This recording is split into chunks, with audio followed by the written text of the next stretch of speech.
Hello everyone. In this particular table, इस table में हम बात करेंगे comparison between competitive, uncompetitive and non competitive inhibition. Enzyme inhibition की डिफरेंस के बारे में बात कर रहे हैं। जब भी एंजाइम इनहिबिशन के बारे में बात करते हैं, डिफरेंस के बारे में बात करते हैं, तो competitive, uncompetitive and non competitive, ये तीनों प्रकार की इनहिबिशन के बारे में बात करना ही होता है, जो कि हम रिवर्सिबल इनहिबिशन में जिसको गिना जाता है। तो तीन प्रकार की इनहिबिशन में सबसे इंपॉर्टेंट जो होता है, ये सीएसआर नेट के लिए, आईसीएमआर नेट के लिए, GATE life science, GATE biotechnology, सारे के सारे एग्जाम्स के लिए बहुत बहुत इंपॉर्टेंट एक टॉपिक है। और यहाँ पे जो इंपॉर्टेंट चीजें हमें जानना होता है वो होता है कि ये competitive, uncompetitive and non competitive inhibition में केएम का में क्या इंपैक्ट होता है, वीमैक्स में क्या इंपैक्ट होता है, और जो स्लोप होता है लाइन वीवर बर्ग प्लॉट का, उसमें क्या इंपैक्ट होता है, और रिलेशन टू द सबस्ट्रेट और एफिनिटी फॉर द एंजाइम, क्या क्या चेंजेस हैं, उसके पैरामीटर्स पे हम इसको क्लासिफाई करेंगे। Starting with the binding site.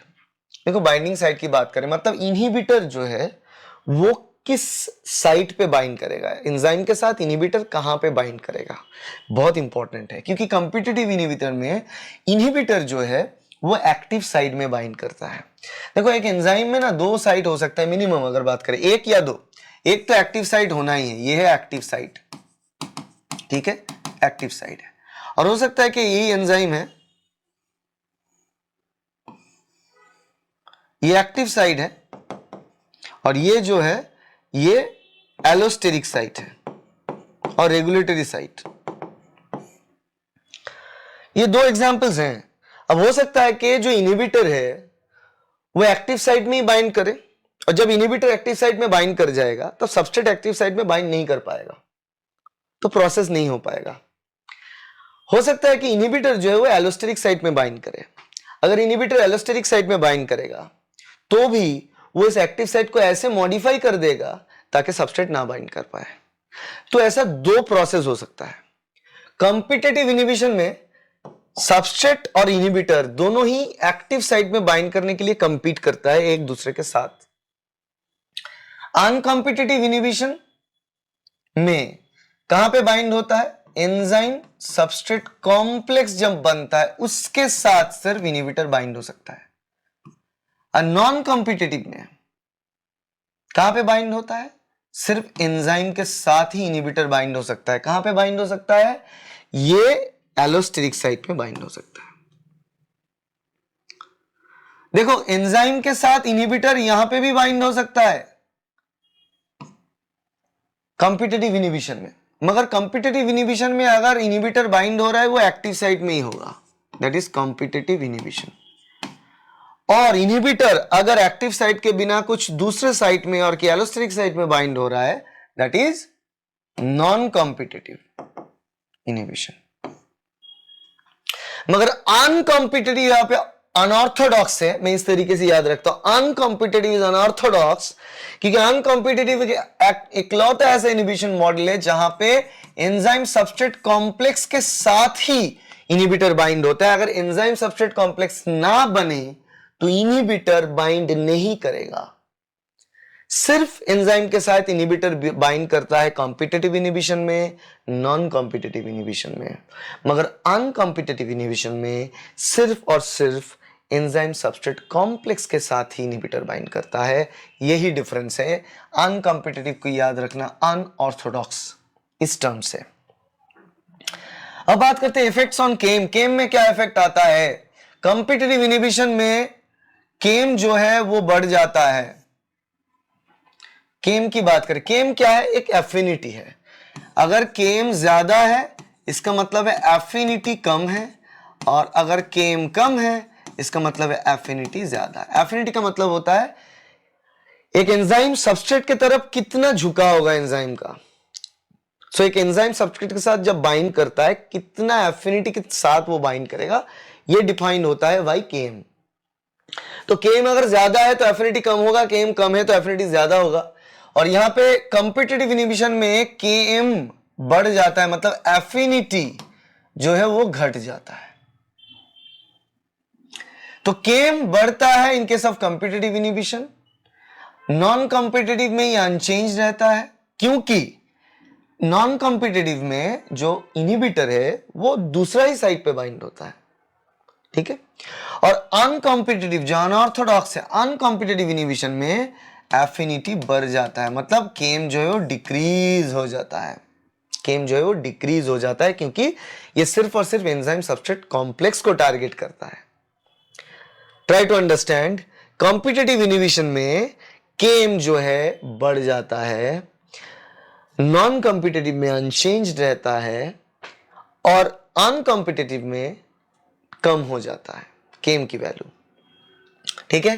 अब आते हैं नेक्स्ट में इफेक्ट ऑन Vmax। क्या मैक्सिमम वेलोसिटी, Vmax का मतलब होता है maximum velocity of an enzyme reaction.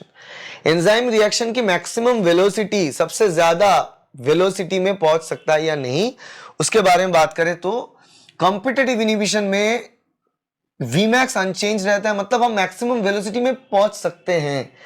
हालांकि सबस्ट्रेट भी है, इनहिबिटर भी है, मगर अगर सबस्ट्रेट की कंसेंट्रेशन इनहिबिटर से बहुत बहुत ज्यादा है, अगर सबस्ट्रेट कंसेंट्रेशन इनहिबिटर की कंसेंट्रेशन से बहुत ज्यादा है, तो हम मैक्सिमम वेलोसिटी और Vmax तक पहुंच सकते हैं, वो अनचेंज रह सकता है, इसलिए इन कॉम्पिटिटिव इनहिबिशन।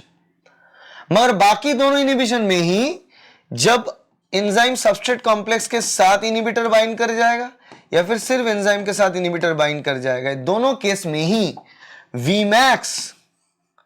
Vmax जो है वो कम हो जाएगा। हम कभी भी मैक्सिमम वेलोसिटी रीच नहीं कर पाएंगे, क्योंकि वहां पे इनहिबिटर मौजूद है। इनहिबिटर या तो एलोस्टेरिक साइट में बाइंड किया हुआ है in case of non competitive, और या तो एंजाइम सबस्ट्रेट कॉम्प्लेक्स के साथ बाइंड किया है लाइक अनकॉम्पिटिटिव। ओके,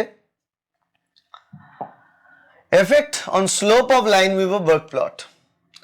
अब स्लोप की बात करें, लाइन-वीवर वर्क प्लॉट में मतलब जो स्ट्रेट लाइन की प्लॉट्स होते हैं, यहाँ पे आप you need to recall this because this is summary table.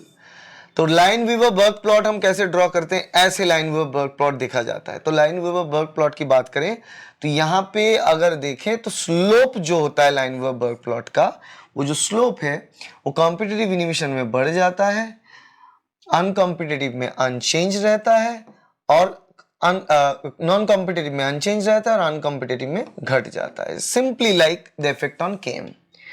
केम बढ़ता है इसीलिए स्लोप बढ़ता है in case of competitive inhibition. In uncompetitive inhibition Km घटता है इसीलिए स्लोप घटता है, और नॉन कॉम्पिटिटिव में केम भी अनचेंज रहता है, स्लोप भी अनचेंज रहता है, ठीक है। अब आ जाते हैं इनहिबिटर मैकेनिज्म पे। ये मैकेनिज्म हर एक प्रकार का जो इनहिबिशन है, क्या हम इसको रिवर्स कर सकते हैं? आंसर है yes, these are all reversible kind of enzyme inhibition. ऐसा नहीं है, कॉम्पिटिटिव इनहिबिशन को बहुत जल्दी हम इल्यूट कर सकते हैं, कैसे? ज्यादा सबस्ट्रेट देकर, मगर बाकी जो भी देखे अनकॉम्पिटिटिव नॉन कॉम्पिटिटिव, उसको भी हम रिवर्स कर सकते हैं, वो रिवर्सिबल मोड ऑफ इनहिबिशन ही है। Relation to substrate requires presence of substrate for inhibition, requires presence of substrate for inhibition। so यहाँ पे जो substrate के साथ क्या interaction होगा competitive inhibition की, ये होता है कि substrate और competitor means inhibitor के साथ एक problem होता है, मतलब competition चलता है। अगर inhibitor concentration ज्यादा है substrate से तो वो block कर देगा प्रोसेस को, और अगर सबस्ट्रेट कंसेंट्रेशन ज्यादा है तो एंजाइम रिएक्शन होता रहेगा without any problem. Non competitive में does not require the presence of substrate, substrate की जरूरत नहीं है इनहिबिशन के लिए। विदाउट सबस्ट्रेट भी सिर्फ और सिर्फ ब्लैंक एंजाइम को भी इनहिबिटर इनहिबिट कर सकता है, मगर अनकॉम्पिटिटिव में एंजाइम सबस्ट्रेट कॉम्प्लेक्स फॉर्म होना होता है। तो यहां पे लिखा है does not require presence of substrate for inhibition, actually substrate चाहिए होता है, requires the presence of substrate। Basically simple substrate नहीं, सबस्ट्रेट और एंजाइम की कॉम्प्लेक्स होना जरूरी होता है ताकि हो, इसलिए यहां पे लिखा है कि does not require only the presence of substrate, it must be written only the presence of substrate के ऊपर डिपेंड नहीं करता है, सबस्ट्रेट एंजाइम कॉम्प्लेक्स के ऊपर डिपेंड करता है। मतलब जितना सबस्ट्रेट है उतना एंजाइम फुली सैचुरेटेड है, तब जाके इनहिबिटर देने से ज्यादा काम होगा इनहिबिशन का, ठीक है। नेक्स्ट है एफिनिटी टुवर्ड्स एंजाइम। एफिनिटी की बात करें तो देखो ऑटोमेटिकली केम जहां पे इंक्रीज होता है तो एफिनिटी जो है वो कम होगा, मगर एफिनिटी फॉर एंजाइम मतलब जो इनहिबिटर है उस इनहिबिटर का एफिनिटी कितना होगा एंजाइम के साथ, उसके बारे में बात कर रहे हैं, सबस्ट्रेट की एफिनिटी नहीं। सबस्ट्रेट की एफिनिटी को हम केम से डिफाइन कर सकते हैं, अगर केम डिक्रीज है एफिनिटी ज्यादा, केम इंक्रीज है एफिनिटी कम, ठीक है। मगर यहां पे हम बात कर रहे हैं कि इनहिबिटर का एफिनिटी एंजाइम के साथ कितना होगा।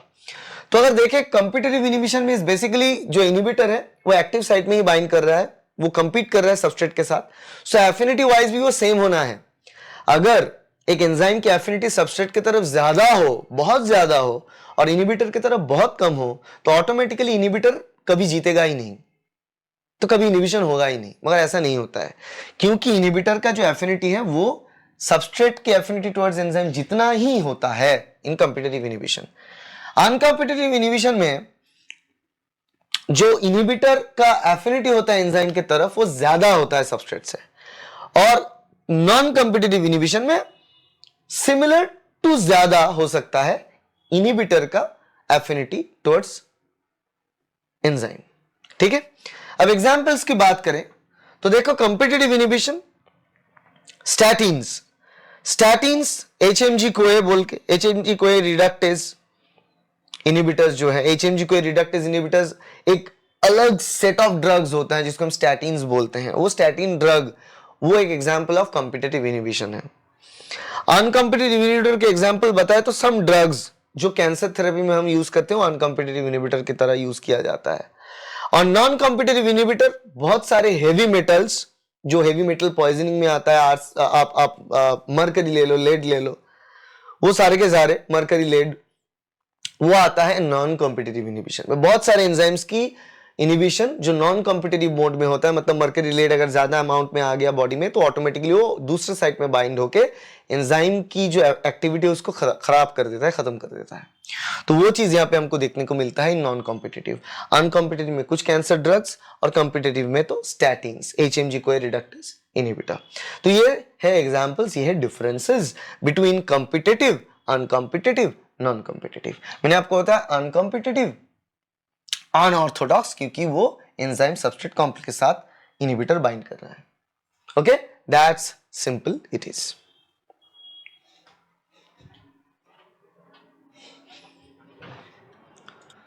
आशा करते हैं वीडियो आपके लिए हेल्पफुल रहा। अगर वीडियो अच्छा लगा तो लाइक कर देना, वीडियो अच्छा नहीं लगा तो डिसलाइक कर देना, कोई बात नहीं। अलग अलग लोगों की अलग अलग पसंद होते हैं। मगर एक चीज बहुत इंपॉर्टेंट है, आज के जमाने में लोग बहुत कम बुक्स पढ़ रहे हैं, उससे क्या हो रहा है, उनका इंफॉर्मेटिव नॉलेज ज्यादा तैयार नहीं हो पा रहा है। इसीलिए सीएसआई नेट की पार्ट बी में उनका मार्क्स कम होता रहा है, हमारे स्टूडेंट्स का भी और बाकी सारे स्टूडेंट्स का भी। इसीलिए किताब को रिप्लेस हम नहीं कर सकते, but I am making this tables for you, ताकि आपको हर एक टेबल से बहुत ज्यादा इंफॉर्मेशन मिले। क्योंकि टेबल एक छोटी सी टेबल होते हैं मगर उसके अंदर बहुत ज्यादा इंफॉर्मेशन रहता है, वो सारे इंफॉर्मेशन आप गैदर कर पाओ और उसको लेके आप एग्जाम हॉल में जा पाओ। और exams like CSI NET, GATE, ICMR, JRF और बाकी किस्म के किसी भी प्रकार के पीएचडी एंट्रेंस एग्जाम में ये टेबल की सीरीज आपकी मदद करेगा, ये गारंटी है। इसीलिए सीरीज के हर एक वीडियो को देखो और दोस्तों के साथ शेयर करो। शेयर करने से कोई छोटा नहीं हो जाता, ऐसा नहीं है कि आपको जानना है दूसरे को नहीं जानना है, क्योंकि ये सारे वीडियो पब्लिक डोमेन में है। आप थोड़ा शेयर करेंगे तो हमें मदद मिलेगा। और उसके साथ साथ सब्सक्राइब करना अगर अच्छा लगे तो, ताकि ऐसे वीडियो फ्यूचर में मिल पाए। ये सीरीज